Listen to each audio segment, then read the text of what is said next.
أعوذ بالله من الشيطان الرجيم.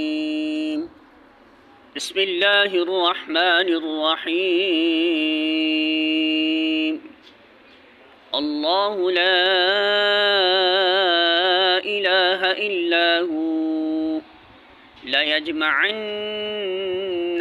إلى يوم القيامة لا ريب فيه ومن أصدق من الله حديثا.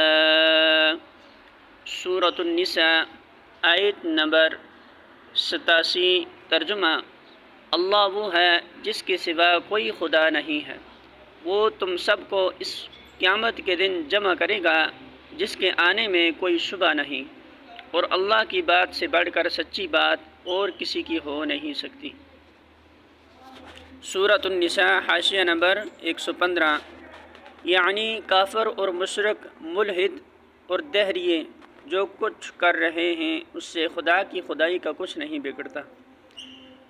اس کا خدائے واحد اور خدائے مطلق ہونا ایک ایسی حقیقت ہے جو کسی کے بدلے بدل نہیں سکتی.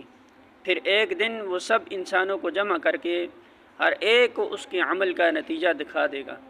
اس کی قدرت کے احاطہ سے بچ کر کوئی بھاگ بھی نہیں سکتا. لہٰذا خدا ہرگز اس بات کا حاجت مند نہیں ہے کہ اس کی طرف سے کوئی اس کے باغیوں پر جلے دل کا بخار نکالتا پھرے اور کج خلقی و ترس کلامی کو زخم دل کا مرہم بنائے. یہ تو اس آیت کا تعلق اوپر کی آیت سے ہے، لیکن یہی آیت اس پورے سلسلہ کلام کا خاتمہ بھی ہے جو پچھلے 2-3 رکوع سے چلا آ رہا ہے. اس حیثیت سے آیت کا مطلب یہ ہے کہ دنیا کی زندگی میں جو شخص جس طریقے پر چاہے چلتا رہے اور جس راہ میں اپنی کوششیں اور محنتیں صرف کرنا چاہتا ہے کیے جائیں، آخر کار سب کو ایک دن اس خدا کے سامنے حاضر ہونا ہے جس کے سوا کوئی خدا نہیں. پھر ہر ایک اپنی سعی و عمل کے نتائج دیکھ لے گا.